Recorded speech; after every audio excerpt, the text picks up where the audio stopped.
I was home alone in northern Colorado, on one of those bitter winter nights when the air felt sharp enough to cut you. It wasn't my first time being alone in the house, but there was something about the quiet that night that made everything feel different. Maybe it was the heavy snow muffling every sound outside, or maybe it was the way the old cabin creaked under the weight of its age. Whatever it was that night, something didn't feel right. I had just settled down with a glass of wine, the warmth of the fireplace flickering against the dark windows, and my dog, Max, curled up at my feet. The clock on the mantel ticked softly in the background, a rhythmic reminder of the silence pressing in from every direction. I was used to the quiet. Living in the middle of nowhere meant you had to be. But this quiet felt different, unnatural, like the world outside had held its breath. I tried to shake the feeling, brushing it off as nerves from the storm brewing outside. The wind had picked up, howling through the cracks in the cabin's old wood, and the snow was falling so thickly that I could hardly see beyond the porch. The weather wasn't supposed to get this bad. At least, that's not what the forecast had said earlier that day. Suddenly, Max lifted his head, ears pricked, staring intently at the hallway that led to the back of the house. My heart skipped a beat. He was the kind of dog that barked at just about anything, but this time, he didn't. He just stared, alert and still. "What is it, Max?" I whispered, my voice too loud for the quiet of the room. He didn't move, his gaze fixed on the darkened hallway. I turned my head slowly, scanning the shadows. It was probably nothing. An old house settling, the wind pushing against the siding. That's what I told myself. But I couldn't shake the feeling of being watched, as if something was lurking just out of sight, waiting for me to let my guard down. I laughed nervously, trying to break the tension, and patted Max's head. He finally relaxed, lying back down at my feet, but his eyes remained wide open, glancing back toward the hallway every few seconds. The clock ticked louder now, each second feeling like a tiny echo in the room. That's when I heard it. A faint thump. A soft, distant sound, like something had fallen in one of the back rooms. I froze, straining to listen. Maybe something had shifted in the wind, or maybe I'd left a window cracked. But it wasn't windy enough inside for anything to move, was it? I grabbed my phone, instinctively checking for messages, even though I knew there wouldn't be any. No one would be reaching out at this time of night. My parents were hours away, and my friends weren't exactly the type to check in randomly. I swiped to the flashlight app and pointed it toward the hallway, the beam barely cutting through the darkness. For a moment, nothing happened. Just the oppressive quiet, broken only by the crackle of the fire and the wind outside. And then I heard it again. Thump. This time, closer. My heart raced, and I swallowed hard, trying to calm myself. I wasn't the kind of person to get scared easily, but being home alone in the dead of winter, with no neighbors for miles, has a way of messing with your head. Still, I told myself there had to be an explanation. Maybe it was a branch hitting the house, or some animal scurrying around outside. But the sound hadn't come from outside. It had come from inside the house. Max was up on his feet now, growling softly, his body tense. My chest tightened. There was no way I could just sit there and ignore it. I had to check. I stood, every step feeling heavier than the last as I made my way down the hall, the floorboards creaking underfoot. I pointed the flashlight into each room as I passed. First the kitchen, then the bathroom. Everything was in its place. Nothing looked disturbed. When I reached the guest bedroom at the end of the hall, I hesitated. The door was ajar, just slightly, and I didn't remember leaving it like that. I took a deep breath and pushed it open with my foot. The room was dark, my flashlight casting long shadows across the walls. At first, I didn't see anything unusual. Then, Just as I was about to turn around, the closet door creaked open. I froze. There, in the dim light, I could just make out the edge of something, a shadow or shape, something I couldn't quite make sense of. My pulse hammered in my ears, my throat tightening as panic clawed its way up my spine. But then, a draft from the window blew through the room, rattling the door slightly, and the closet door swung fully open, revealing nothing. I felt a wave of relief wash over me. It was just the wind. The window must have been loose or something. I laughed at myself, the tension in my chest finally easing. I walked over to the window, pushing it closed more firmly, and checked the lock. Everything was fine. Still, as I walked back down the hallway, my nerves hadn't completely settled.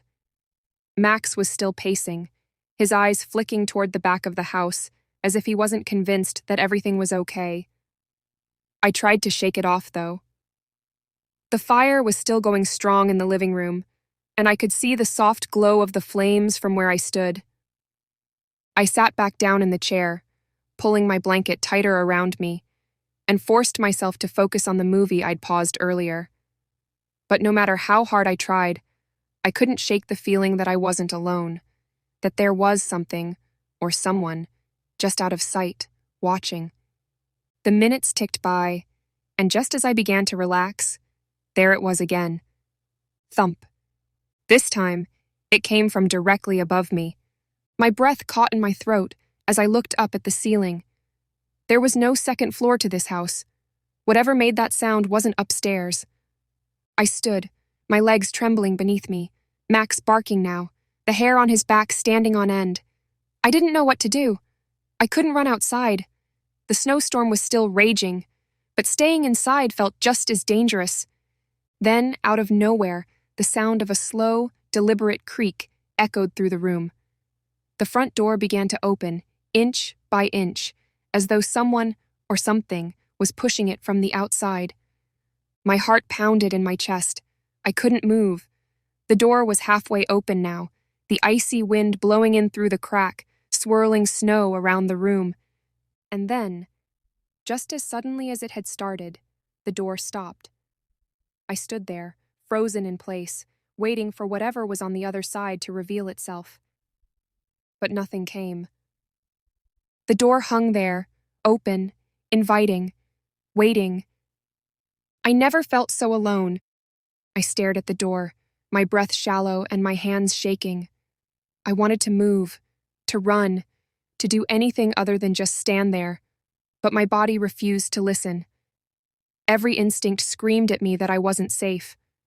The wind outside was bitter, whistling through the open door and sending a chill deep into the house. But it wasn't the cold that terrified me. Max stood by the door, his barking growing more frantic, yet he didn't move forward. It was as if he, too, sensed that crossing that threshold, opening that door any further, was a mistake. My eyes strained, trying to pierce the darkness beyond the entrance. Snow swirled furiously just outside, making it impossible to see anything clearly. But I could feel something out there. I swallowed hard, gripping my phone in one hand, my thumb trembling over the screen. I didn't know who to call. Who would even be awake? And what would I say? There's something strange at my door? It sounded absurd, like the start of some campfire horror story. But this was real. I had no choice. I stepped forward, inching closer to the door, my heart hammering in my chest. My feet were heavy, like every step was a battle against an unseen force urging me to stay back. Max's barking reached a fever pitch, but I barely heard him. My mind was focused entirely on that door, on the gap that seemed to beckon me forward. I reached out with one shaking hand and grabbed the doorknob, pulling it shut with a loud thud. For a moment, I stood there, hand still clutching the handle, as if keeping the door shut would keep whatever was out there from coming in. I locked the door, twisting the deadbolt until it clicked firmly into place. I tried to steady my breathing, forcing myself to focus. It was probably just the storm, I reasoned. Maybe the wind had pushed the door open. It was an old house, after all, and the wood was warped in some places. That had to be it. But deep down, I knew that wasn't true. Max was still pacing, his growls low and anxious. I ran my hand through his fur, trying to calm him down, though I think I was trying to calm myself just as much. I wanted to believe that it was over, that closing the door would make everything normal again. But something was wrong. Something about the way the door had opened so slowly, so deliberately. The storm couldn't have done that. The uneasy quiet settled over the house once more.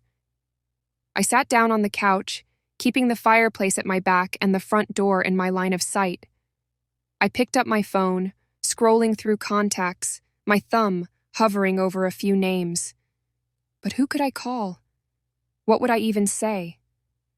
The minutes dragged by, each one stretching out longer than the last. The wind howled outside, shaking the windows, but inside, the silence felt even heavier. My nerves were frayed, every creak of the house setting me on edge. The clock on the mantel ticked louder and louder until it seemed like the only sound in the room. And then, there it was again. That sound. Thump. This time, it came from directly above me again. But there was no second floor. My body went cold, the blood draining from my face as I stared up at the ceiling, unable to comprehend what I'd just heard. It wasn't possible. There was no way. I stood slowly, my legs trembling beneath me, the knot of dread in my stomach tightening. Max was growling again, his eyes glued to the ceiling as if he could sense whatever was up there. I tried to steady my breath, but it came in short, panicked gasps. There was no reason for a sound to be coming from the ceiling. There was no attic, no second story, nothing that could explain it. But the sound had been unmistakable. Thump. My heart raced, my palms clammy as I backed away from the center of the room. I needed to get out, needed to do something, but my thoughts were scrambled, every logical explanation falling apart in the face of the impossible. Thump! It was getting louder, closer, like something was moving above me, just out of sight, pressing against the ceiling. Max barked furiously now, his tail stiff, his body rigid. He was no longer just alert, he was terrified, and if Max was scared, I knew I should be too. Then, without warning, the power cut out. The room plunged into darkness, the only light coming from the dying embers in the fireplace. I stood frozen in place, my heart slamming against my chest. The wind outside howled louder, rattling the windows, and in the pitch-black silence of the house, I could hear it again. This time, not just a thump, but the sound of footsteps. Slow, deliberate. Something was moving inside the house. I stumbled backward, reaching for the flashlight on my phone. My hands shook so badly I almost dropped it. The beam of light was dim, but enough to cast long, wavering shadows around the room. I swung the light toward the hallway, toward the door, half expecting to see someone, or something, standing there. But there was nothing. Only the oppressive quiet and the sound of those footsteps overhead, growing louder, more insistent. I couldn't take it anymore. I had to get out.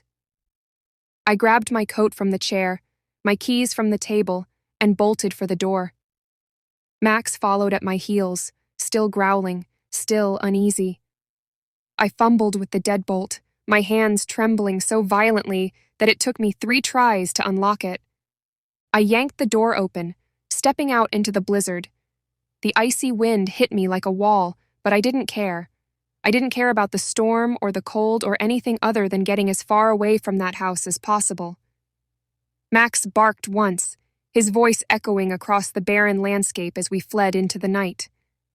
Behind me, through the swirling snow, I could still hear the sound of footsteps, slow, deliberate, following me.